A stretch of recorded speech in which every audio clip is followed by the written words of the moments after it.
As you've probably noticed already, splines aren't super useful unless you use them in conjunction with modifiers. You can see these already have modifiers on them. Let's delete these real quick.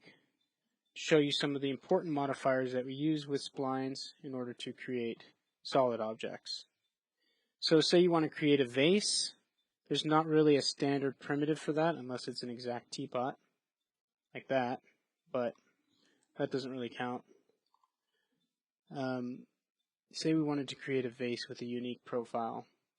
So there's no standard primitive to it. You could polymodel it, but we don't know how to do that yet.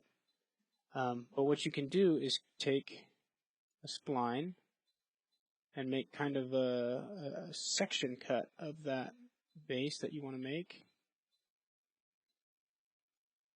And then, let's see, I'll use some of my tools. So refine, M for refine. You can either set up a hotkey or you can just click it. We'll take that, we refined it there, and we took that. And let's turn this into a Bezier.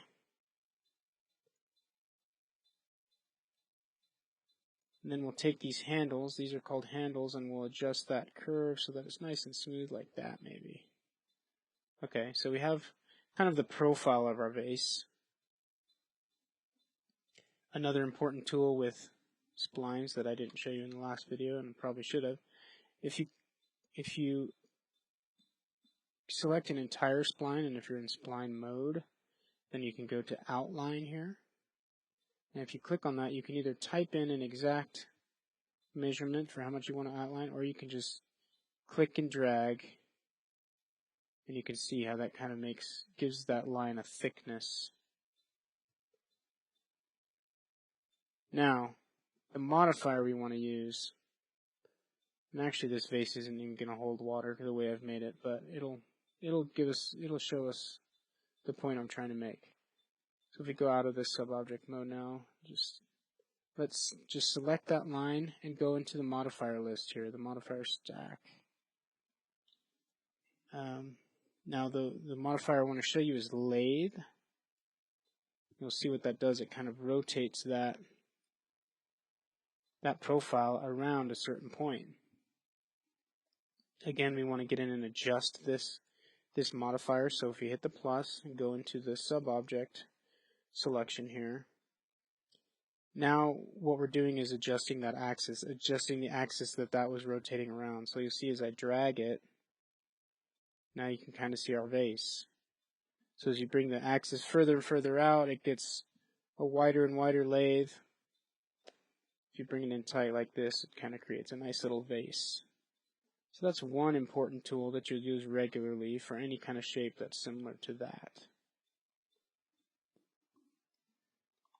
One more vital tool is going to be, well, first let me show you. So if we want to create something like a path that follows a certain line through a landscape, you can create the line first, like this. Any line will do. And then if we go to the front view, then we'll maybe create some sort of, if it's a path, then it might look like this. This kind of a curb on the side or something. Okay. So we'll just pretend like that's the profile of our path. So, in this example, this is the path of the sweep that we're going to create. The modifier I'm going to show you is called a sweep. And this is the profile of that sweep. So if you take this spline, which is our path, and put a sweep modifier on it, I have a button for it here. If you want to find it up here, it's under the Modify tab, Modifier List, go to Sweep. Sweep. Now it gives you some kind of built-in preset shapes that you can sweep along there. Let's go to an isometric view so we can see it, or orthographic view. That's making a cylinder or a circle follow all the way along that path. I, however, want to use a custom section.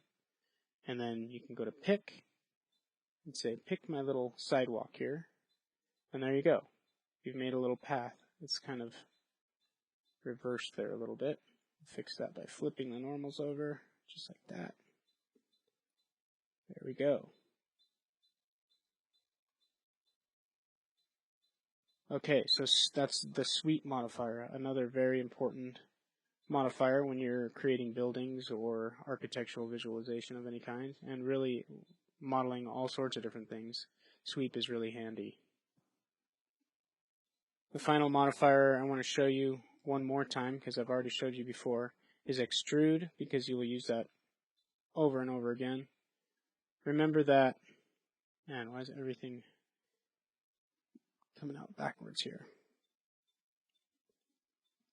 Let's reverse that spline so we can see it, right?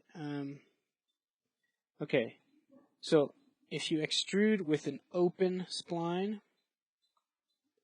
and by open I mean it's not fully enclosed because there's an opening here. These two are not connected.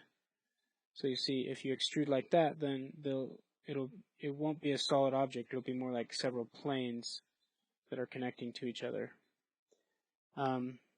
However, if you go into the sub-object mode of the spline and use the connect tool, click there and there, oops, click and drag from one to the other. Those will be connected and they'll be nice and tight and welded together. And then you extrude and you have a solid object. So there you have it. So that's some of the ways we use splines to create various different types of objects.